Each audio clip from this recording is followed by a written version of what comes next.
지난 수업 시간에 우리는 이 크래싱에 대해서 중점적으로 같이 공부를 했습니다. 그래서 여러분들 잘 기억을 하고 있을 텐데요. 크래싱이라는 것을 공부를 했고, 이거는 긴급 시간 적용에 관한 것입니다. 그럼 왜 크래싱, 긴급 시간 적용을 하느냐? 그것은 바로 뭐다? 프로젝트 기간을 단축하기 위해서 그런 거죠. 프로젝트 기간을 단축하기 위해서 그런 거고, 이 프로젝트 기간을 단축하기 위해서는 주경로상에 있는 활동의 개별 활동의 소요 시간들을 줄여가면서 우리가 단축시킬 수 있다라고 하면서 지난 수업 시간에 많은 이야기들을 했습니다. 그래서 기본적인 이 가정은 뭐냐면, 긴급 시간을 적용하는데 우리가 고민해야 되는 이유는 시간과 비용 사이에 이 트레이드 오프 릴레이션십이 있다는 건데요. 이건 이제 서로 상쇄적인 관계에 있다는 거죠. 그러니까 시간을 단축시키면 단축시킬수록 우린 좋은 것 같지만 동시에 비용이 증가하고, 비용을 우리가 줄여서 좋은 것 같지만 그러면 개별 활동의 소요 시간이 증가하고, 이런 반비례적인 방향이 서로 반대로 가는 관계에 있다고 하는 거죠. 그렇기 때문에 우리는 결국 최적화라고 하는 개념. 그러니까 시간을 단축하는 건 좋은데 비용이 막 불어나는 형태로 단축시키는 건 좋지 않으니까 최소 비용으로, 그러니까 시간을 불가피하게 단축시켜야 되면 불가피하게 비용은 증가하겠으나 그 증가하는 비용을 최소화하겠다라고 하는 그 생각을 했죠. 그런 관점에서 우리가 계산을 한 거죠. 계산한 것이 크래시 코스트 퍼 유닛 오브 타임이라고 한 걸 계산을 했고, 뭐 이런 일련의 과정들을 지난 수업 시간에 우리가 같이 살펴봤고 문제도 풀어봤습니다. 자, 오늘은 연습 문제 하나 풀어보면서 지난 수업 시간에 배웠던 내용을 다시 한번 생각해 보도록 하겠습니다. 자, 이제 문제가 이렇게 주어졌는데요. 뭐 일단은 이거는 지금 주어진 프로젝트를 가지고 이 4주를 줄이겠다는 거예요. 그러니까 프로젝트는 이런 식으로 주어져 있는데, 그래서 활동은 A부터 I까지라고 하는 총 9개의 활동이 주어져 있고, 이 괄호 안에 있는 거는 각 개별 활동의 소요 시간이 되겠습니다. 자, 그래서 이렇게 돼 있는데 전체 프로젝트의 소요 시간을 4주를 단축하고 싶다. 4주를 단축하고 싶은데 어떻게 해야 되냐? 일단 전체 프로젝트의 소요 시간을 단축하기 위해서는 개별 활동의 소요 시간을 단축하는 조합을 통해서 하는 거고요. 그걸 찾아야 되고, 그렇게 하면은 어느 정도의 비용이 드느냐, 이런 이야기입니다. 그래서 여러분들이 이 슬라이드에 주어진 네트워크 다이어그램을 보면서 생각을 해보고요. 이제 뒤로 넘어가면은 테이블이 하나 있습니다. 그래서 이 테이블을 보면서 같이 또 이야기를 하죠. 자, 이 테이블에 이제 정보들이 주어져 있습니다. 그래서 각 개별 활동, 그다음에 슬랙이라고 하는 건데 여유 시간, 그다음에 노멀 타임, 크래시 타임, 노멀 코스트, 크래시 코스트. 이제 문제를 풀기 전에 여러분들이 이건 먼저 한번 혼자 풀어보고 그리고 저랑 같이 한번 보는 것을 권장합니다. 자, 그러면 이제 이걸 보면 좀 빠른 속도로 해보면, 자, 일단 주경로를 찾아야 돼요. 주경로는 기본적으로 타이트하게 관리해야 되는 거예요. 타이트하게 관리해야 되는 이유는 여유를 부릴 수 없기 때문인 것이죠. 그래서 주경로는 A와 C, D, E, H, I가 되겠습니다. 그래서 이렇게 주경로가 주어져 있죠, 이 문제에서. 그 다음에 총 소요 시간은 얼마가 되느냐? 요거 그대로 더해주면 되죠. 요거를 다 그대로 더해주면 되는 것입니다. 그래서 요거를 다 더하면 총 소요 시간은 38주가 되나요? 그렇죠. 총 소요 시간. 이거는 38주가 됩니다. 38주짜리 프로젝트인데 앞에 문제에서 주어진 거는 아까 몇 주 줄이는 거였죠? 4주를 줄이는 거였습니다. 38주짜리를 34주짜리로 만들고 싶은데 어떻게 해야 되냐는 거죠. 그래서 우리는 최소 비용으로 줄여야 되기 때문에 뭐를 해야 된다? 이 크래시 코스트 퍼 유닛 오브 타임, 여기는 이제 크래시 코스트 퍼 위크를 각 개별 활동별로 계산할 수 있죠. 이거는 뭐 그냥 여러분 논리적으로 생각하면 쉽습니다. 기본적으로 크래시 코스트 퍼 유닛 오브 타임이기 때문에 시간이 분모로 오고요. 시간의 차이가 분모로 오고 비용의 차이가 분자로 오게 되죠. 그러니까 시간의 차이라는 거는 당연히 노멀 타임이 긴 거죠. 그래서 노멀 타임에서 크래시 타임을 빼주고, 그다음에 분자는 비용의 차이인데 비용은 어디가 더 큽니까? 당연히 크래시 코스트가 더 크죠. 이렇게 각 개별 활동별로 다 계산을 할 수 있겠습니다. 그래서 A만 계산을 한번 해보면, 자, 기본적으로 얘는 노멀 타임, 그러니까 정상적으로 했을 때는 7주짜리 활동인데 만약 긴급하게 우리가 정말 해가지고 가장 단축을 시켜서 끝낼 수 있다면 4주 안에 끝낼 수 있죠. 그러니까 3주를 줄일 수 있는 거고, 그 3주를 줄이는 동안에 비용은 얼마만큼 증가합니까? 750 마이너스 400, 350이 되죠. 그래서 계산을 하면 전 이제 미리 해놨는데, 계산을 하면은 116.7이 됩니다. 116.67. 이렇게 되고요. 뭐 다 계산할 수 있습니다. 근데 주경로상에 있는 것만 한번 몇 개 더 해볼게요. 얘는 7주짜리, 6주짜리 될 수 있으니까 최대 줄이면 한 주를 줄일 수 있고, 한 주 줄이는 동안에 300만큼 증가가 하네요. 맞습니까? 그래서 300이 되고요. 동일한 방식으로 다 계산을 하면 얘는 400, 여러분들이 다 계산했을 테니까 얘는 400, 얘는 500이죠. 그 다음에 200, 150, 200, 400이 됩니다. 자, 우리 이제 기본적으로 4주를 줄여야 되기 때문에 보면 일단 최소 비용은 여기서 주경로상에 있는 활동만 우선적으로 고려를 해보면 최소 비용으로 할 수 있는 거는 116.67이죠. 그럼 얘는 116.67, 한 주 줄일 때마다 116.67만큼 비용이 증가하는데, 그게 최소라는 거죠. 한 주 줄일 때 최소 비용인데 얼마만큼을 맥스로 줄일 수 있냐면 3만큼을 줄일 수 있어요. 3주만큼을. 3주만큼을 줄일 수 있으니까 어떻게 하는 게 좋겠냐? A를 3주 줄이는 겁니다. A를 3주 먼저 줄이고요. 그때 추가되는 비용이라고 하는 거는 116.67 곱하기 3. 그렇게 되겠죠? 그럼 A는 맥스가 3주 줄이는 거기 때문에 35주까지는 A를 3주 줄여서 35주까지 줄이는 거예요. 그래서 이 경우에는 35주까지 줄일 수 있고 추가적으로 1주를 더 줄여야 되는데, 주경로상에 있는 활동주 중에서 그 다음으로 비용이 적게 되는 거는 뭐다? H입니다. 그래서 H를 또 한 주 줄이면 돼요. 그러면 그때 추가되는 비용은 200이죠. 한 주 줄이는데 200 드는데 이렇게 되는 거죠. 그래서 추가 비용이라고 하는 거는 이거를 더해주면 되는 것이죠. 맞습니까? 예. 더해주면 되는 것입니다. 그래서 대략적으로 550 나옵니다. 이게 인티저로, 그러니까 정수에 가깝게 하라 그랬으니까 550 정도가 나옵니다. 그래서 추가 비용은 550이 들고 A를 3주 줄이고 H를 1주 줄인다. 이게 답이 되겠습니다. 그래서 여러분들이 본질은 뭐냐면 시간과 비용이라고 하는 것에 대한 자원 계획 관리라는 걸 잘해야 되고, 프로젝트에서 전체 소요 시간을 줄이는 거는 개별 활동의 소요 시간을 줄이는 과정을 통해서 특히 어디에 있는 주경로상에 있는 활동들의 소요 시간을 조절하는 것을 한다라는 것이고요. 이 문제에서는 사실은 왜 우리가 간단하게 풀 수 있었냐면 주경로가 바뀌지 않았기 때문에. 주경로가 바뀌지 않았습니다. 무슨 얘기냐면 A를 3주 줄이고 나서 주경로가 바뀔 수도 있잖아요. 근데 바뀌지 않았다는 얘기예요. 그러니까 사실은 한 주씩 줄여가면서 봐야 돼요. A를 처음 한 주 줄여보고 주경로가 바뀌었는지 안 바뀌었는지. 그 다음에 안 바뀌었다 그러면 그 다음에 또 최선은 A를 또 1주 줄이는 거잖아요. 왜냐면 A가 한 주 줄일 때 가장 최소 비용이니까. 이런 식으로 사실은 한 시간 단위를 줄일 때마다 크리티컬 패스, 그러니까 주경로가 바뀌는지 안 바뀌는지를 확인하는 게 원칙이지만, 지난 수업 시간에 이야기한 것처럼 우리 수업에서는 이 크래싱을 하면서 주경로가 바뀌는 상황은 고려하지 않는다 이렇게 얘기했습니다. 근데 실제로는 주경로가 많이 바뀌어요. 바뀌는 상황에는 상황이 되게 복잡해지는데, 어쨌든 그럴 수도 있다라는 거 정도는 여러분들이 참고만 했으면 좋겠습니다. 자, 여러분들이 이해를 잘했기를 바랍니다. 자, 이제 지금부터는 새로운 토픽을, 프로젝트 매니지먼트 새로운 토픽을 같이 살펴보도록 하겠습니다. 그러니까 사실은 일정 관리에 해당하는 거예요. 그러니까 무슨 얘기냐면 프로젝트 매니지먼트 처음에 큰 그림 설명할 때 이런 얘기를 했습니다. 프로젝트의 일정 관리를 우리가 주로 배울 건데 이 프로젝트의 일정 관리에는 크게 세 가지가 있다고 했습니다. 그게 세 가지가 있는데 예. 그게 세 가지가 있는데 첫 번째는 가장 기초가 되는 것은 이제 크리티컬 패스 메소돌로지라고 하는 거죠. 전체 프로젝트의 소요 시간과 개별 활동의 시작과 끝, ES와 EF, LS와 RF를 찾는 거를 처음으로 배웠고, 그다음에 두 번째는 근데 만약에 프로젝트를 단축시키고 싶으면 어떡하느냐? 긴급 시간 적용하는 거를 배웠습니다. 바로 직전에 배웠죠. 그다음에 오늘 배울 거, 마지막 토픽이기도 합니다. 프로젝트 매니지먼트의 이 퍼트라고 하는 겁니다. 퍼트. 그래서 이거는 뭐 프로젝트 이밸류에이션의 리뷰 테크닉이라고 하기도 하고 또 때로는 프로그램 이밸류에이션의 리뷰 테크닉 이렇게 불리기도 하는데 일반적으로 퍼트라는 용어로 우리가 이야기를 합니다. 얘는 뭐냐면 기본적으로는 불확실성에 대해서 이야기하는 겁니다. 불확실성에 대해서 이야기하는 겁니다. 근데 뭐가 불확실하냐면 개별 활동의 소요 시간이 불확실하다. 개별 활동의 소요 시간이 불확실한 경우를 보는 거. 그러니까 무슨 이야기냐면 그냥 간단한 네트워크 다이어그램을 이렇게 그렸을 때 예를 들어서 뭐 개별 활동의 소요 시간이 우리는 지금까지 얘는 2주 걸린다, 3주 걸린다, 4주 걸린다, 5주 걸린다 이렇게 하는 거를 우리가 뭐라고 하냐면 확정적인 경우라고 합니다. 확정적인 경우. 영어로 이제 디터미니스틱 뭐 이렇게 하는데 그냥 확정적인 경우라고 하는데 우리는 그렇게 가정하고 지금까지 CPM과 크래싱을 이야기를 했는데 실제로는 이게 확정적이지 않을 수 있어요. 뭐가? 개별 활동의 소요 시간이 딱 2주가 아닐 수도 있어요. 2주인 것 같은데 플러스 마이너스 오차가 있을 수 있고 얘도 3주짜리인 것 같은데 3주 플러스 마이너스 오차가 있을 수 있고 5주 플러스 마이너스 오차, 4주 플러스 마이너스 오차 이런 식으로 2주가 뭔가 그럴 것 확률적으로 가장 높을 것 같긴 한데 2주에서 왔다 갔다 한다. 3주에서 왔다 갔다 한다. 이런 식으로 되는 게 사실은 더 일반적이겠죠. 그리고 제가 지금 이미 설명을 하면서 여러분들에게 뭐 이 퍼트라고 하는 기법의 어떤 본질을 이야기했어요. 뭐냐면 사회과학에서 어떤 무엇인가가 불확실하다고 했을 때 우리가 항상 짝꿍처럼 같이 데리고 다니는 거예요. 내가 어떤 현상에 대해서 이야기를 해야 되는데 여러분 나중에 이제 뭐 기업이든 어디든 가서 일할 때 마찬가지입니다. 업무를 볼 때 뭔가가 불확실하잖아요. 어떤 상황을 설명해야 되는데 그 상황이 조금 불확실해. 확정적으로 얘기 못하면 이런 식으로 무조건 2주짜리입니다. 무조건 4주짜리로 확정적으로 얘기 못하고 불확실해. 플러스 마이너스 썸씽이 될 것 같아. 그럴 때 항상 짝꿍처럼 같이 쫓아다니는 건 뭐다? 확률입니다. 확률. 그래서 여러분들이 고등학교 때부터 대학교 들어와서까지 확률과 통계를 배우는 겁니다. 뭐 통계에 포함되는 게 확률적인 내용이죠. 어쨌든 확률이라고 하는 거 우리가 공부를 했습니다. 자, 무엇인가 불확실할 때 우리가 확률로 설명해요. 가장 뭐 일례를 들면 여러분들 일기예보를 보니까 요즘은 뭐 워낙 스마트폰이 잘 돼 있으니까 뭐 수시로 보고 저도 뭐 스마트워치 이런 거 차고 다니니까 와치에서 일기예보 뜨니까 수시로 보고 예전에는 그 일기예보를 뉴스 말미에 나오는 일기예보를 항상 찾아봤죠. 내일 날씨가 어떻게 되냐. 그럼 보면은 이렇게 얘기합니다. 그 일기예보를 예보관이라고 하나요? 어쨌든 일기예보를 이야기를 할 때 이렇게 얘기합니다. 내일 비가 올 확률은 강수 확률은 70%니까 우산을 준비하십시오. 이렇게 이야기를 하죠. 이런 식으로 이야기는 안 합니다. 내일 비 옵니다. 내일 비 옵니다. 이렇게 얘기 안 해요. 내일 강수의 확률은 얼마? 이 확률을 왜냐하면 불확실하기 때문에 비가 안 올 수도 있거든. 그렇죠? 하지만 올 확률이 70%니까 굉장히 비가 올 확률이 높으니까 준비를 해야 되겠다. 우리가 그렇게 생각을 하는 거죠. 그래서 뭐든지 불확실할 때는 확률로 같이 설명을 합니다. 그렇죠? 그래서 다시 한번 이야기하면 이 퍼트라고 하는 거는 개별 활동의 소요 시간이 불확실한 경우를 봅니다. 개별 활동의 소요 시간이 불확실할 때. 그럼 불확실할 때 우리는 뭐가 제일 궁금하겠어요? 그러니까 여러분들이 만약에 매니저인데 프로젝트 매니저인데 여러분들 보스한테 갔어요. 그래서 A 활동은 2주 걸릴 확률이 제일 높은데요. 그래도 플러스 마이너스 썸씽이고요. B라고 하는 활동은 3주에서 플러스 마이너스 썸씽이고요. 5주 여기 D라고 하는 활동은 5주 걸릴 확률이 제일 높긴 한데 그래도 플러스 마이너스 썸씽이 될 수 있어요. 이런 식으로 얘기를 하면 여러분들의 보스가 뭐라고 하겠습니까? 그러니까 그래서 대략적으로 언제 끝날 확률이 제일 높은 거야? 내지는 그래도 이거 20주 안에 끝나야 되는데 20주 내로 끝낼 확률은 얼마야? 그렇죠? 그래서 전체 소요 시간의 확률 분포라는 것을 생각해야 됩니다. 예. 이제 여러분들이 통계를 가까운 학기 안에 오늘 말이 되게 꼬이네요. 통계를 배운 지 얼마 안 됐으면 이 얘기가 금방 이해가 될 텐데 통계를 배운 지가 조금 시간이 지났으면 이게 뭐지? 할 수 있죠.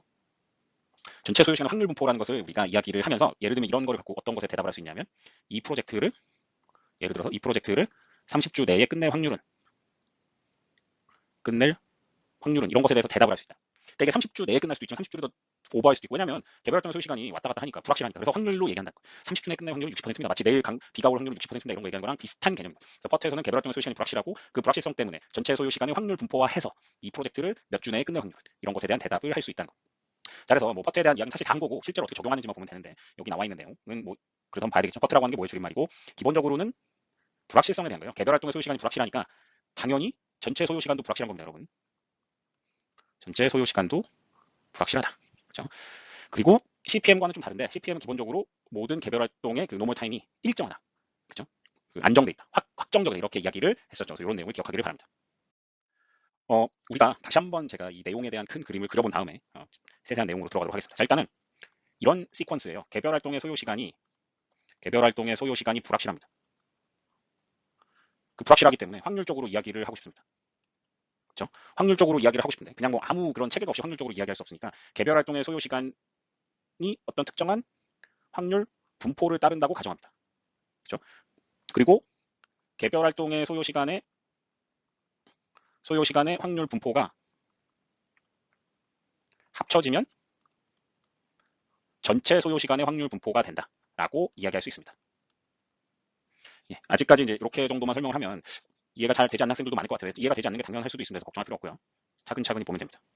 전체 시간의 확률 분포가 된다. 그래서 개별 활동 소요 시간이 불확실하다는 것부터 출발을 해서 그래서 확률적으로 이야기해야 되니까 개별 활동 소요 시간은 또 확률 분포를 만들고 그 확률 분포가 각 개별 활동마다 다 확률 분포가 있겠죠. 그래서 그 확률 분포들을 합치면 그게 전체 시간 확률 분포가 된다. 그래서 구체적으로는 얘는 사실은 이 주경로상에 있는 활동의 확률 분포가 합쳐지는 겁니다. 자, 더 헷갈릴 수도 있는데 자, 이제 지금부터 하는 이야기들을 한번 여러분들이 잘 들어보기를 바랍니다. 자, 우리 수업은 통계 수업이 아니기 때문에 제가 뭐 통계에 관한 이야기, 뭐 확률에 관한 이야기를 자세히 할 생각은 없고 여러분들이 내용을 이해하는데 좀 도움이 될 수 있을 거라는 생각으로 그냥 기본적인 내용 설명, 뭐 이런 게 시험에 나오진 않겠죠. 이 확률 분포를 뭐 구하시오, 찾으시오 이런 거 안 나오겠죠. 근데 그걸 쓸 줄은 알아야 되지만 어쨌든 그거 자체가 본질은 아니라는 겁니다. 우리는 사용할 줄 아느냐라고 하는 거니까. 자, 확률 분포라고 하는 것은 말 그대로 확률의 분포를 나타내는 것인데요. 어떤 사건의 상황에 따른 확률 값이 어떻게 되느냐를 나타내는 건데 우리가 통계 수업 시간에 배웠던 거는 그게 이산형 확률 분포와 이제 이거는 나중에 재고 관리할 때도 좀 유사한 개념이 나오기 때문에 한 번 정도는 설명해 주겠다 생각이 들어서 설명을 하겠습니다. 이산형 확률 분포와 연속형 확률 분포라는 게 있습니다. 자, 기본적으로 확률 분포라고 하는 거는 뭐냐면 이 확률 변수라고 하는 어떤 사건이 있는데 그 무슨 얘기냐면 자, 이산형을 보면 예를 들면 이런 겁니다. 내가 동전을 던졌을 때 앞면이 나올 수도 있고요. 동전을 던졌을 때 뒷면이 나올 수도 있죠. 그래서 앞면이 나오는 경우가 있고 뒷면이 나오는 경우가 있다. 그럼 이게 뭐냐면 이게 확률 변수입니다. 확률 변수. 그러니까 결과적으로 나타나는 사건이라고 생각을 하면 돼요. 그럼 앞면이 나타나는 경우에는 어떻게 되느냐? 이런 식으로 0.5. 뒷면이 나타나는 경우는 어떻게 되느냐? 0.5. 그래서 이 각각의 확률 변수에 해당하는 확률을 알 수 있죠. 이런 식으로. 왜냐면 따로따로 떨어져 있으니까. 그렇죠? 그래서 이런 경우에는 뭐 확률의 합이 1이 된 거죠. 앞면과 뒷면밖에 결과가 없으니까 이건 전형적인 이산형 확률 분포입니다. 이산형이 왜 이산형이냐? 얘와 얘가 뚝 떨어져 있잖아요. 이렇게 뚝 떨어져 있죠. 떨어져 있죠. 앞면과 뒷면이라고 하는 확률 변수가 이산형으로 뚝뚝 명목형일 수도 있고 어쨌든 뚝뚝 떨어져 있기 때문에 연속으로 이어져 있지 않죠. 그렇기 때문에 이산형이라고 하는데 자, 연속형은 뭐냐면 예를 들어서 어떤 뭐 대학 뭐 아니면 뭐 몇 살 특정한 어떤 나이대의 어떤 키를 보겠다. 키를 보면은 쭉 사람마다 키가 다 미세하게 차이가 날 수 있습니다. 그렇죠? 뭐 갑자기 167 다음에 무조건 168 이렇게 나오는 게 아니라 167.11111 나오고 167.11111 나오고 이런 식으로 쭉 미세하게 계속 값들이 있어요. 이런 식으로. 그러면 사실은 이게 이산형이라고 생각할 수도 있지만 워낙 간격이 좁기 때문에 사실상 모든 값들이 아주 세밀하게 이렇게 연결되어 있는 형태가 되고요. 이런 경우에 요것도 확률 변수죠. 키라고 하는 게 확률 변수가 되겠죠. 이 경우에. 그런데 이 경우에는 확률 분포가 어떻게 그려지냐면 이렇게 뚝뚝 떨어져서 그려지는 것이 아니라 이런 식으로 연속형으로 이렇게 그려지겠죠. 예. 연속형으로 이렇게 그려집니다. 그럼 이런 경우에 예를 들어서 키가 여기가 뭐 100, 뭐 65다 이러면 165cm의 확률은 얼마냐라고 하는 것을 계산하는 것은 의미가 없어요. 왜냐하면 이 연속형 확률 분포는 넓이로서 계산된 확률이기 때문에. 그러니까 예를 들면 어떤 이야기들이 나오냐? 키가 165에서 171 사이는 확률적으로 얼마냐? 그러니까 요 넓이를 적분하면 되죠. 뭐 적분 몰라도 됩니다. 요 구간의 넓이를 계산하면 되는 거죠. 그러니까 여러분들이 가장 익숙하게 사용하는 것이 정규 분포죠. 그 정규 분포라고 하는 것이 바로 대표적인 연속형 분포입니다. 그리고 이산형은 뭐 이항 분포라는 게 있어요. 뭐 베르누이 뭐 이런 사람 이런 뭐 베르누이 실행 뭐 이런 거 나오는 거 있는데 사건의 결과가 두 가지 결과밖에 없고 그러니까 예를 들어서 그렇다는 거죠. 대표적인 거. 이 외에도 많습니다. 그래서 기본적으로는 확률 분포인데 이산형 확률 분포는 확률 값을 어떻게 계산하냐면 이걸 질량으로 각 확률 변수에 얹혀 있는 질량으로 확률 값을 계산해요. 그래서 각 확률 변수 앞면의 확률의 값이 0.5, 뒷면의 확률의 값이 0.5 이런 식으로 해서 전체 확률은 1 뭐 이렇게 한다면 얘는 그렇게 안 돼요. 165일 때 확률 값이 얼마고 170일 때 확률 값이 얼마고 169.999일 때 확률 값이 얼마고 이런 식으로 이야기하는 게 의미가 없잖아요. 얘는 요 넓이로 보잖아요. 얘는 밀도로 봅니다. 그래서 얘는 확률 질량 함수라고 부르기도 하고 확률 밀도 함수라고 부르기도 해요. 뭐 density function 뭐 이런 얘기 나오는데 통계에서 어쨌든 하고 싶은 얘기는 확률 분포라고 하는 거의 가장 기본은 뭐다? 확률 변수라고 하는 거. 확률 변수는 다양하게 뭐 설명할 수 있겠지만 그냥 가장 쉽게 한다면 어떤 결과를 생각하면 돼요. 어떤 사건의 결과. 그러니까 내가 키가 몇 센치인지 보겠다 해서 키라는 게 결과잖아요. 그게 확률 변수. 동전 던졌을 때 앞면이나 뒷면이나 그 결과, 그 사건의 결과 확률 변수를 보는 것이죠. 예. 그래서 이런 연속형 확률 변수와 이산형 확률 변수가 있는데 대표적인 이 정규 분포에 대해서 한번 간단하게 생각을 해볼게요. 자, 오늘은 퍼트를 무조건 끝낼 거기 때문에 설명 좀 빨리 해보겠습니다. 자, 정규 분포를 한번 생각을 해보면 정규 분포는 워낙 유명하고 여러분들이 익숙하게 많이 쓰는 분포이기 때문에 정규 분포는 이렇게 생겼습니다. 그냥 이렇게 그릴게요. 편의상. 대칭 좌우가 대칭이고 가운데 있는 이 미디언 값이 뮤이면서 미디안이면서 모드인 거죠. 최빈수이면서 중앙값이면서 평균입니다. 자, 이 정규 분포를 설명할 때 이 정규 분포라고 하는 것을 설명할 때 우리가 반드시 알아야 되는 건 뭐냐면 이 정규 분포가 어떻게 생겼는지 아니면 정규 분포를 가지고 어떤 넓이를 구할 때는 이럴 때 확률을 구할 때 정규 분포를 가지고 어떤 확률을 구해요. 예를 들면은 여기가 x1이고 여기가 x2다. 자, 이거 사실 몰라도 됩니다. 몰라도 된다보다는 결과적으로는 포뮬라를 쓸 거기 때문에 그걸 쓸 줄 알면 되지만 여러분들에게 설명하고 싶은 거예요. 만약에 이 구간의 넓이를 알고 싶다 그러면 필수적으로 알아야 되는 게 뭐냐면 그냥 제가 이 모수의 대표값 갖고 오겠습니다. 뮤와 시그마라는 걸 알아야 돼요. 뭐냐면 평균과 표준 편차 어떤 정규 분포가 주어졌을 때 그 정규 분포의 평균과 표준 편차를 알면 이 넓이를 계산해서 확률을 계산할 수 있다. 확률을 계산할 수 있다. 그래서 이런 거를 뭐라고 하냐면 이 확률 분포의 파라미터라고 합니다. 모수라고 해요. 파라미터. 그러니까 더 간단히 이야기를 하면 어떤 확률 분포든 그 확률 분포의 특징을 가지고 내가 확률을 계산하려면 확률 변수에 기반해서 확률을 계산하려면 그 확률 분포의 모수를 알아야 되는데 정규 분포 같은 경우에는 그 모수가 뮤와 시그마 평균과 표준 편차다. 그러니까 우리가 앞으로 이제 확률 분포를 얘기할 때 이 확률 분포를 가지고 내가 어떤 확률을 계산하고 싶으면 그 확률 분포를 특정하는 모수를 알아야 된다. 라는 겁니다. 정규분포의 경우에는 뮤와 시그마가 모수. 그래서 어떤 정규분포가 주어졌을 때 그 정규분포의 평균과 표준 편차만 알면 확률을 다 계산할 수 있죠. 자, 요거를 기억을 하고요. 그러면 예를 들어서 이제 다시 프로젝트 관리로 들어와서 이런 경우가 있다고 생각해 봅시다. 이런 프로젝트가 있다고 하면 자 이제 개별 활동의 소요 시간이 불확실하니까 아까 앞에서 이야기했던 것처럼 개별 활동의 소요 시간이 불확실하니까 확률적으로 이야기해야 되고 개별 활동의 소요 시간의 확률 분포를 먼저 봐야 됩니다. 예를 들면 A라고 하는 활동의 소요 시간이 불확실하다는 거예요. 그러면 얘의 확률 분포가 있는데 예를 들면 이렇게 생겼다고 생각해 봅시다. 이런 식으로 생겼어 만약에. 그러면 이거는 개별 활동 A의 소요 시간의 확률 분포니까 확률 변수는 뭐가 되냐? 그러니까 여기 요거 여기 밑에 이게 뭐가 되냐 이거죠. 요거 이게 뭐가 됩니까? 활동 A의 소요 시간.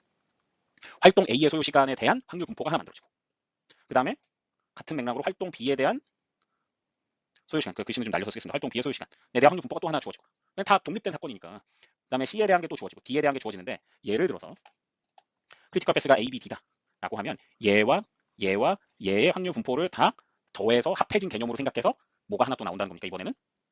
너무 정리를 못해준 제가 왔다 갔다 하는 것 같죠? 이렇게 확률 분포가 하나 탄생이 되는데 얘 더하고 얘 더해가지고 이렇게 해서 새로운 확률 분포가 탄생이 되는데 이때 확률 변수는 뭡니까? 요 밑에 들어가는 뭐야? 전체 소요 시간이지. 이런 식으로 스토리가 전개된다는 겁니다. 그래서 각 개별 활동의 소요 시간이 불확실하니까 확률을 써야 되겠다고 생각을 해서 처음 해보는 게 개별 활동의 소요 시간의 확률 분포 이런 식으로 이런 식으로 각 개별 활동의 소요 시간을 먼저 보고 그 다음에 주경로상에 있는 활동, 그러니까 주경로 구하는 거 이제 이야기 해줄 겁니다. 어떻게 보는지. 주경로상에 있는 활동들을 가지고 와서 그 확률 분포들을 더하면 전체 소요 시간 확률 분포가 생긴다. 뭐 이런 좀 여러분들이 헷갈리게 설명한 것 같기도 하지만 조금 전달이 됐길 바라고요. 자, 한 가지만 더 생각을 해보면 이런 겁니다. 아까 얘기한 것처럼 확률 분포라는 거는 모수가 있어야 확률을 계산할 수 있어요. 그거는 이산형이든 연속형이든 다 마찬가지. 모수를 알아야 돼요. 그러면 이 개별 활동의 소요 시간에 이 확률을 만약에 연속형 확률이다 이런 식으로 그러면 얘의 뭐를 알아야 됩니까? 모수를 알아야 되죠. 그렇죠? 이 개별 활동의 소요 시간이 불확실하니까 확률 분포로 그렸는데 이 확률 분포의 모수가 뭔지 대표할 수 있는 값이 뭔지를 알아야 되고 또 전체 소요 시간의 이 확률 분포의 모수를 알아야 되죠. 그래서 우리가 이 모수를 알면 이 확률 분포의 확률 값을 계산할 수 있다. 이런 스토리 라인인데 이거를 참고로 해서 이제 이어지는 내용들을 잘 들어줬으면 좋겠습니다. 개별 활동의 소요 시간의 불확실성에 대한 확률 분포부터 먼저 이야기를 해보겠습니다. 자, 개별 활동의 소요 시간이 불확실하기 때문에 확률적으로 이야기를 하고 싶고 그래서 개별 활동의 소요 시간의 확률 분포를 생각해 보도록 하겠습니다. 근데 여러분들이 잊지 말아야 될 것은 우리가 지금 공부하고 있는 것은 퍼트라고 하는 거예요. 이 퍼트라고 하는 기법에서는 개별 활동 시간의 확률 분포를 특정 확률 분포로 그냥 정의를 합니다. 개별 활동의 소요 시간은 불확실한데 개별 활동의 소요 시간은 베타 분포를 따른다. 이렇게 이야기를 합니다. 베타 분포를 따른다고 이렇게 이야기를 합니다. 퍼트 기법에서 이제 정의를 한 거예요. 이렇게 정의를 하면 우리가 활동의 불확실성들을 커버할 수 있다. 베타 분포를 따른다. 자, 베타 분포라는 거는 이렇게 생겼습니다, 여러분. 이렇게 통계에서 이렇게 생긴 모양을 뭐라 그러냐면 오른쪽으로 이렇게 꼬리가 길다 이런 표현을 쓰죠. 그래서 영어로는 뭐 squid to right 뭐 이렇게 표현하기도 하는데 어쨌든 뭐 그게 중요한 건 아니고 통계 수업 시간 아니니까 이런 식으로 되죠. 그래서 오른쪽으로 꼬리가 길게 이렇게 돼 있기 때문에 이 일반적으로 여기가 모드잖아요. 모드 가장 최빈 값인데 이거보다는 이제 민값, 평균 값이 더 크죠. 예, 뭐 그렇게 구분하기도 하는데 좀 어쨌든 그게 중요하다기보다는 이런 식으로 생긴 베타 분포를 가정을 하고요. 예를 들어서 여기가 뭐 활동 A가 있다면 A의 소요 시간이 확률 변수가 되죠. 그래서 A의 소요 시간에 대한 확률을 이야기하는데 이 베타라고 하는 확률 분포를 따른다. 그래서 A라고 하는 것에 대한 확률을 이야기하려고 그러면 뭐가 있어야 되냐면 무엇이 있어야 되냐 하면 아까 이야기한 것처럼 이런 정규 분포가 있다 그러면 이 정규 분포에서 여기 구간의 확률을 구하려면 뮤와 시그마라고 하는 모수를 알아야 되는 것처럼 이 베타 분포의 모수, 베타 분포의 모수 또는 특성값 그냥 이렇게 하는 게 여러분들이 이해가 쉬울 것 같은데요. 특성값이라고 한다 그러면 뭐냐면 세 가지가 있습니다. 그러니까 마치 정규 분포의 뮤와 시그마를 알면 확률을 쉽게 계산할 수 있는 것처럼 베타 분포에서는 세 개를 알아야 되는 게 뭐냐면 A 그리고 M 그리고 D 이렇게 이제 우리가 일반적으로 씁니다. 예. 그래서 첫 번째는 뭐냐면 낙관 시간이라고 하는 A예요. 여기를 보겠습니다. A라고 하는 게 있는데 얘는 낙관 시간. 그러니까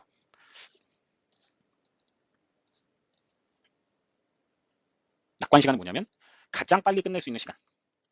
그러니까 A라고 하는 활동을 가장 빨리 끝낸다면 몇 시에 끝낼 수 있다라고 하는 게 A가 되겠죠. 그러니까 만약 분포가 이렇게 돼 있다면 분포가 이런 식으로 돼 있다면 여기에 해당하는 거죠. 여기. 이게 왜냐면 이게 A의 소요 시간이잖아요. 지금 확률 변수값이 가장 빨리 끝내는 건 여기겠죠. 여기지만 여기도 하여튼간에 끝낼 확률이 있긴 한 거죠. 굉장히 미미하지만 끝낼 확률이 있는 거죠. 낙관 시간이라는 게 있고 그 다음에는 빈번 시간이라고 하는 most probable time. 그러니까 가장 많이 벌어지는 경우에 그 소요 시간은 언제나인 거예요. A가 좀 불확실한 A의 소요 시간이 불확실한데 그래도 확률적으로 가장 빈번하게 이 정도의 시간으로 우리가 생각할 수 있다. 가장 빈번하게 나타. 그러니까 100번 하면 100번 중에 가장 여러 번 그 동일한 시간이 나오는 그 타임이 바로 빈번 시간이 되는 거죠. 가장 빈번하게 나타나는 소요 시간. 가장 빈번하게 나타나는 소요 시간이 되는 거죠. 자, 그럼 패시미스틱 타임은 뭐 표현이 좀 그렇긴 하지만 이제 비관 시간이라고 이야기를 하는데 얘는 가장 늦게 끝내는 시간. 그러니까 A라고 하는 활동을 수행할 때 가장 늦게 끝나는 시간을 이제 B라고 합니다. 자, 그러면 이렇게 설명하면 좀 그러니까 그래프를 보면서 설명을 해보겠습니다. 자, 이제 여기 예시가 있는데요. 사실 이 예시는 우리가 이 프로젝트 매니지먼트를 배우면서 계속 살펴봤던 이 소프트웨어 디벨롭먼트의 사례에서 온 예시고, 이 경우에는 이 액티비티 B에 대한 거를 보는 겁니다. 그래서 이 개별 활동의 소요 시간이 불확실하기 때문에 개별 활동의 소요 시간에 대한 확률 분포를 보는 거고요. 이게 이제 이 베타 분포라고 하는 겁니다. 그래서 이 베타 분포를 규정하는 특성값, 그러니까 이 값을 알면 베타 분포에 대해서 우리가 여러 가지 값들을 계산할 수 있는데, 아까 확률 이야기한 것처럼 확률 도 구할 수 있고, 평균도 구할 수도 있고, 뭐 표준 편차, 분산도 계산할 수 있고, 이런데 어쨌든 이 베타 분포라는 것을 딱 특정 짓는 그 값이라고 하는 거는 세 개의 값이 있었습니다. 낙관적으로 가장 빨리 끝낼 수 있는 시간과 가장 빈번하게 나타나는 시간과 가장 늦게 끝내는 시간. 그래서 만약에 이 액티비티 B의 소요 시간 확률 분포가 이렇게 주어졌다면, 이 경우에 옵티미스틱이라고 하는 거는 3. 가장 빨리 끝내면 3이죠. 그러니까 3보다 더 미만, 3보다 적게 더 빨리 끝낼 수는 없어요. 가장 빨리 끝낼 수 있는 건 3주인 겁니다. 그런데 여기 보면 가장 빈번한 확률로 나타나는 거는 4주라고 볼 수 있어요. 예. 그렇죠? 빈도수로만 계산을 하면, 그렇죠? 그렇기 때문에 4주가, 그러니까 A는 3이 되고요. 가장 빨리 끝내면 3주에 끝내고 가장 빈번하게 나타나는 건 4주이고, 여기 보면 지금 여러분들 패시미스틱, 요게 요게 M이죠. 가장 늦게 끝내는 비관적 시간이 10일입니다. 지금 제 얼굴에 가려서 안 볼 텐데 이게 10일이에요. 요 값이. 그러면 B는 10일입니다. 요 값을 알면 이 베타 분포를 규정할 수 있다는 거예요. 규정을 해서 뭘 구할 거냐라고 하는 거죠. 그래서 A와 M과 B 값을 알면 뭘 계산할 수 있냐면 베타 분포의 특성을 이용해서 각 개별 활동의 기대값을 계산할 수 있어요. 기대값. 그러면 기대값이라는 거는 대표값 중에 하나입니다. 대표값 중에 하나예요. 자, 대표값 중에 하나예요. 대표값이 여러 개가 있을 수 있는데 대표값 중에 정말 대표값이. 무슨 이야기냐면 우리가 얼마 전에 중간고사를 갔잖아요. 그럼 여러분들 중간고사라고 하는 성적이 학생들마다 점수가 뭐 다 다르지 않습니까? 다 다른데 여러분들이 처음에 우리 수업에서 이 중간고사 점수에 대해서 아주 뭔가 궁금할 때 제일 먼저 물어보는 게 뭐겠습니까? 평균 점수 얼마예요? 이렇게 물어보죠. 그때 이 평균이라고 하는 게 대표적인 대표값입니다. 예. 그러니까 이 상황을 대표할 수 있는 대표값이, 그거는 확률에 의해서 사실은 계산되는 거예요. 그렇죠? 가장 높은 확률로 계산이 되는 값이에요. 그렇죠? 그래서 이 수업을 들은 학생들의 중간고사 평균 점수는 얼마다 이렇게 얘기를 하는 것처럼 A라고 하는 활동, B라고 하는 활동, C라고 하는 활동 이렇게 있잖아요. 예, 오늘 조금 제가 왔다 갔다 하는 것 같은데 A라고 하는 이 개별 활동의 소요 시간이 불확실하지만 그래도 가장 대표적으로 얘기할 수 있는 거, 아까 얘기한 것처럼 얼마 플러스 마이너스 될 거다, 요거를 기준으로. 그리고 B도 얼마 플러스 마이너스로 될 거다라고 하는 요 네모와 세모가 각 개별 활동의 소요 시간에 대한 기대값이 되는 거죠. 근데 그 기대값이라고 하는 거는 뭘로 계산된다? 베타 분포의 특성값인 A와 M과 B 값을 알면 계산할 수 있다.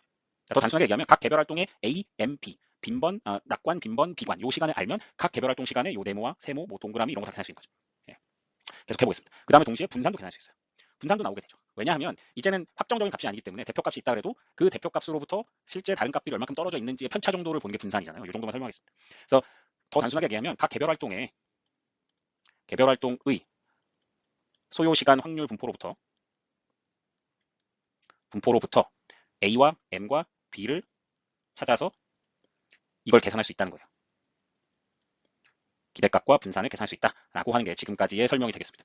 자, 그래서 여기 나와 있는 것처럼 이제 이 베타 확률 분포, 연속형 확률 분포죠. 이거에 기반을 하게 돼 있고 이걸 가지고 어떻게 할 수 있는지를 설명을 좀 해야 되는데 오늘 좀 시간이 많이 지나서 일단 몇 가지만 더 설명을 하고 수업을 마쳐보도록 하겠습니다. 어떻게 이 A와 M과 B 값을 적용을 하는지 뭐 이런 거를 좀 보기 위해서 일단 그 케이스를 보면 우리가 계속 살펴보고 있는 소프트웨어 디벨롭먼트 케이스고요. 활동은 A부터 K까지라는 활동이 있는데 이제 아까가 아니라 원래 이 오리지널 문제하고 달라진 건 뭐냐면 오리지널 문제는 이제 노멀 타임이라는 게 있었습니다. 노멀 타임은 확정적인 시간이었어요. 확정적인. 그렇죠? 시간이 딱 2주면 2주다 이렇게 얘기하는 건데 이제는 불확실하다고 가정합니다. 각 개별 활동 소요 시간이 불확실하기 때문에 뭐가 주어졌냐면 이렇게 세 가지 이 칼럼이 주어졌는데 낙관, 빈번, 비관 이렇게 세 가지 칼럼이 주어졌고요. 그래서 A라고 하는 활동은 가장 빨리 끝내면 2주, 그 다음에 빈도수로 보면 3주에 끝나는 게 가장 빈도수는 높다. 그리고 가장 늦게 끝낸다 그러면 4주 정도 될 거다. 그러니까 굳이 이 A라고 하는 활동의 그림을 그리면 이 소요 시간, A라고 하는 활동의 소요 시간은 A의 소요 시간이고 확률 변수고 베타 분포니까 이렇게 오른쪽 꼬리가 긴 형태고 이 옵티미스틱 가장 빨리 끝내면 2주, 가장 늦게 끝내면 4주, 가장 빈번한 거는 3주. 요런 베타 분포인데 요 A와 M과 B 값을 알고 있기 때문에 우리가 뭘 구할 수 있다? 대표값인 expected time과 분산을 계산할 수 있다. 이거죠. 자, 기본식은 이거였습니다. 얘는 요렇게 식이 주어졌고요. 그다음에 얘는 요렇게 식이 주어졌습니다. 이거 나누기입니다. 얘는. 자, 그럼 얘를 적용해서 보면 요 3이라는 숫자가 어떻게 나왔나 요거만 하나 보겠습니다. 그럼 A 값이 2죠. 요 식을 보면 됩니다. A 값이 2고 플러스 3 곱하기 4 더하기 4 나누기 6이죠. 그러니까 2 더하기 12 더하기 4니까 18이 되고 18 나누기 6이 되니까 3이 되죠. 그래서 expected time은 3. 그래서 A라고 하는 거는 평균적으로 3주 걸린다라고 얘기할 수 있는 겁니다. 그렇죠? 불확실하지만 평균적으로 3주 걸린다라고 이야기할 수 있는 거죠. 그리고 그때의 분산값, 근데 평균이 있기 때문에 분산, 표준 편차랑 분산은 서로 동일한 개념이라고 보고 분산이라고 하는 항상 쫓아가는 거예요. 어떤 평균값이 있다면 이 평균으로부터 실제 값들이 떨어져 있는 어느 정도 떨어져 있느냐, 확률 분포니까 뚝뚝 떨어져 있으니까. 그래서 그렇게 계산하면 0.1이 나오는데 얘는 B-A의 제곱 나누기 36, 그러니까 4 나누기 36, 9분의 1이 되겠죠. 그럼 0.11 정도. 그래서 0.1. 그래서 각 개별 활동별로 다 평균적으로 몇 주가 걸린다고 얘기할 수 있고 분산인 값이 나오고. 그러니까 이걸 더 단순하게 얘기하면 아까 A라고 하는 활동, 뭐 B라고 하는 활동 이런 식으로 있다고 생각해봅시다. 이런 식으로 있다고 하면 A라고 하는 활동의 개별 그 소요 시간이 불확실한데 이제는 불확실하니까 우리가 평균과 편차로 얘기할 수 있는데 사실 그게 확률이 밑에 깔려 있는 거예요. 그래서 3 플러스 마이너스 썸씽이다라고 하는 거예요. 그래서 이게 여기는 0.1이라고 쓸 수 없죠. 얘가 분산에 해당하는 거고 얘가 기대값에 해당하는 부분이 되겠습니다. 그래서 평균적으로는 3주 걸리는데 3주에서 플러스 마이너스 분산 0.11 정도야. 그 정도 왔다 갔다 해. 이렇게 얘기할 수 있는 겁니다. 이제 그렇죠? 그렇게 얘기하려고 하면 베타 분포에서 나오는 요 값들을 알아야 되고 그다음에 이 expected time이라는 걸 알아야 되는 이유는 이제 다음 수업 시간에 얘기는 할 건데 오늘 못할 것 같고요. 이 expected time이 대표값이기 때문에 이제는 이거를 가지고 각 개별 활동의 소요 시간이 평균 얼마다라는 걸 가지고 주경로를 찾아낼 겁니다. 그 주경로를 어떻게 찾아내냐면 똑같아요. 원래 기본적인 주경로는 노멀 타임을 갖고 있잖아요. 그 노멀 타임을 expected 타임이 노멀 타임이라고 가정하고 그렇게 놓고 이제 주경로를 찾아서 우리가 또 다른 확률을 계산하게 됩니다. 그래서 오늘 한 번에 다 이렇게 쭉 살펴보면 이렇게 이야기가 이어져서 좋긴 한데 그렇게 되면 이제 여러분들이 좀 들어야 되는 강의 시간도 늘어나고 하니까 오늘은 이 정도에서 마무리하고요. 여러분들이 오늘 내용이 잘 정리가 돼서 전달이 되었는지 모르겠지만 확실하게 좀 이해를 해주고 다음 수업 시간에 이어서 또 설명해 보도록 하겠습니다. 자, 오늘도 여러분 장시간 고생 많았고요. 다음 수업 시간에 보도록 하겠습니다. 고맙습니다.